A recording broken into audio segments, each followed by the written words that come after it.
Hello students, today we are starting with the next chapter, that is locomotion and movement.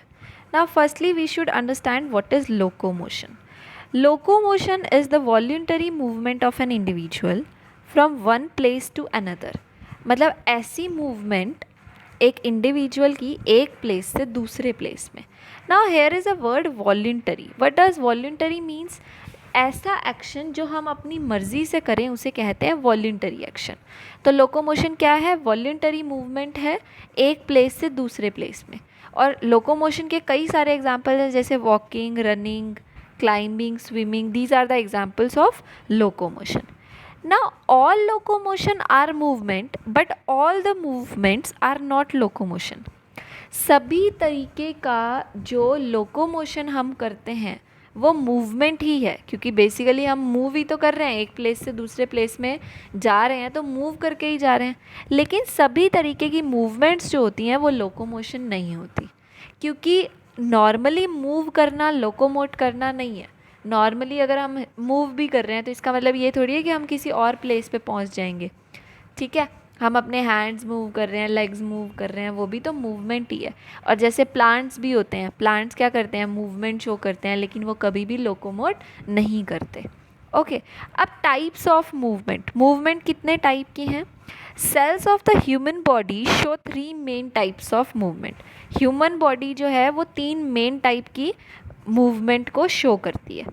पहली है amoeboid movement, दूसरी है ciliary movement, and third one is muscular movement. So 3 type of movement are present in human body, that are amoeboid, ciliary and muscular. अब जो हमारी body के अंदर macrophages and leukocytes present होते हैं ब्लड में, ये मैंने आपको बताया था कि ब्लड में मैक्रोफेजेस और ल्यूकोसाइट्स होते हैं, ये एग्जिबिट करते हैं एमीबॉइड मूवमेंट्स. ओके, अब जो कोऑर्डिनेटेड मूवमेंट होती है सीलिया की in the trachea to remove dust particles and passage of ova through fallopian tube is the example of ciliary movements. अब देखो, जो ऐसी मूवमेंट जो सीलिया की हेल्प से हो वो जाएगी सीलियरी मूवमेंट्स. एमीबॉइड मूवमेंट में सेल्स कैसे मूव करेंगे? जैसे ये ऐसे ऐसे ऐसे करके अमीबा होता है ना, और ये ऐसे मूव करेगा, तो ये हो गई एमीबॉइड मूवमेंट. या फिर अगर हम देखें सीलियरी मूवमेंट्स, तो ये एक बहुत सारी तरीके की सीलिया प्रेजेंट है दोनों तरफ, और यहाँ से कोई चीज़ मूव कर रही है तो इसको सीलियरी मूवमेंट कहेंगे. और सीलियरी मूवमेंट कौन शो करता है? सीलियरी मूवमेंट शो करती हैं जो ट्रैकिया के अंदर डस्ट पार्टिकल्स रिमूव किए जाते हैं. ठीक है, सीलिया ट्रैकिया में प्रेजेंट होती हैं, वो सीलिया क्या करती हैं? डस्ट पार्टिकल्स को रिमूव करती हैं, वो सीलियरी मूवमेंट है. अगर ओवा पास कर रही है through the fallopian tube, female reproductive system पढ़ेंगे 12th क्लास में से, बहुत अच्छे से पढ़ेंगे कि कैसे ओवा की पैसेज होती है थ्रू द फेलोपियन ट्यूब. ये दोनों ही एग्जाम्पल हैं सीलियरी मूवमेंट्स के. उसके बाद नेक्स्ट आती है मस्कुलर मूवमेंट. अब जो मूवमेंट है लिम्स की, जॉ की, टंग की, लिम्स की मूवमेंट मतलब हमारे जो फोर लिम्ब है, हाइंड लिम्ब है, आर्म्स और लेग्स, जॉ की मूवमेंट, टंग की मूवमेंट, ये सभी मस्कुलर मूवमेंट शो करती हैं. मतलब मसल्स मूव करेंगी तो हमारे लिम्स मूव करेंगे, जॉ मूव करेगी, टंग मूव करेगी. Now contractile property of muscle is used in movement in higher organism including human beings. अब ये contractile property क्या होती है? contractile property मतलब contract करने की property. muscles जो हैं ये contract करती हैं और relax करती हैं, इसी को ही contractile property कहते हैं. और इसी की help से higher organism जो हैं वो movement show करते हैं including human beings. Now muscles are specialise tissues. Muscles जो हैं वो एक टाइप के टिश्यूज़ ही हैं, लेकिन ये स्पेशलाइज टिश्यूज़ हैं. इनका ओरिजिन क्या है? इनका ओरिजिन है मीज़ोडर्मल. आपने ओरिजिन अच्छे से पढ़े हुए हैं सारे के सारे. ठीक है, तो ये कहाँ से ओरिजिनेट हो रही हैं मसल्स? मीज़ोडर्म से. पढ़ाए थे ना मैंने क्लासिफिकेशन वाले चैप्टर में, लास्ट एनिमल किंगडम में, एंडोडर्म, मीज़ोडर्म, एक्टोडर्म. तो मसल्स कहाँ से ओरिजिनेट हो रही है? मीज़ोडर्म से. They have property like excitability, contractility, extensibility and elasticity. तो इनके अंदर एक ख़ास बात है, इनके अंदर प्रॉपर्टीज़ हैं कुछ खास।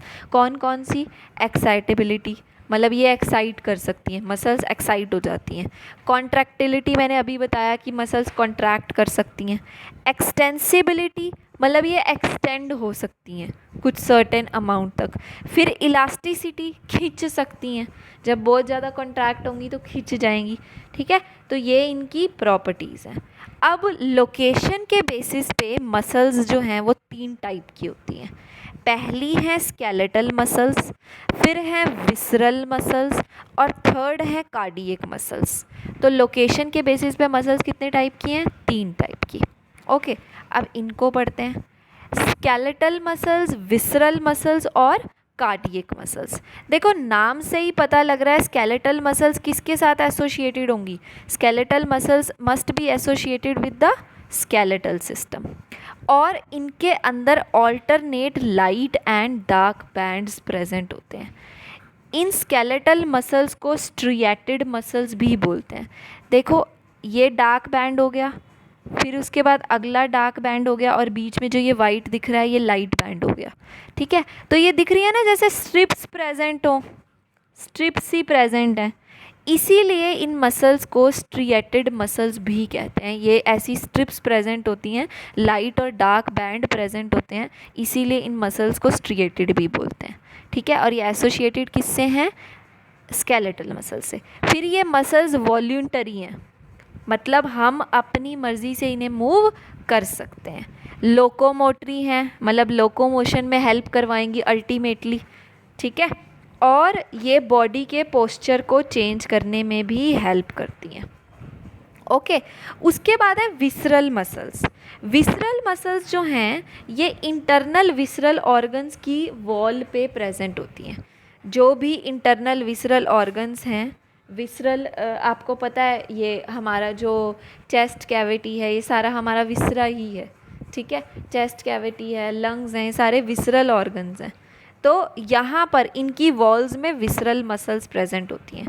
फिर ये कैसी होती हैं? ये नॉन स्ट्राइएटेड होती हैं। नॉन स्ट्राइएटेड मतलब इनमें स्ट्राइएशंस प्रेजेंट नहीं है, ना तो कोई लाइट बैंड है ना डार्क बैंड है। ये इनवॉल्यूंटरी मसल्स हैं, समझ में आई? इनवॉल्यूंटरी मतलब अपनी मर्ज़ी से हम इनको मूव नहीं करवा सकते। फिर ये असिस्ट क्या करती हैं, फंक्शन क्या करती हैं? ये मूवमेंट कराती हैं फूड का। they assist in the movement of food through digestive tract and gametes की मूवमेंट करवाएंगी स्पर्म्स और ओवा की, और एक मूवमेंट किसकी कराएंगी? फूड की, थ्रू द डाइजेस्टिव ट्रैक्ट। तो विसरल ऑर्गन्स कौन कौन से हैं? यही हमारे सारे रेस्पिरेटरी ट्रैक्ट हो गया, और हमारा एलिमेंट्री कैनाल हो गया, डाइजेस्टिव ट्रैक्ट हो गया, ठीक है। तो इन्हीं विसरल ऑर्गन्स की वॉल को कौन बनाता है? Visceral muscles. उसके बाद आती है third one, cardiac muscles. Okay, अब कार्डियक मसल्स जो हैं, कार्डियक मसल्स हैं हार्ट की। कार्डियक वर्ड हमेशा किससे कनेक्टेड रहता है? हार्ट से। ओके, जैसे हेपेटिक वर्ड हमेशा किससे कनेक्टेड रहता है? लिवर से। तो कार्डियक मसल्स जो हैं वो हार्ट की मसल्स हैं। इनके अंदर ब्रांचिंग पैटर्न प्रेजेंट होता है, मतलब इनमें ब्रांचेस प्रेजेंट होंगी। स्केलेटल मसल्स और कार्डियक मसल्स में एक सिमिलैरिटी है कि इन दोनों में स्ट्रिएशंस प्रेजेंट होती हैं, इनके अंदर ऑल्टरनेट लाइट और डार्क बैंड प्रेजेंट होता है।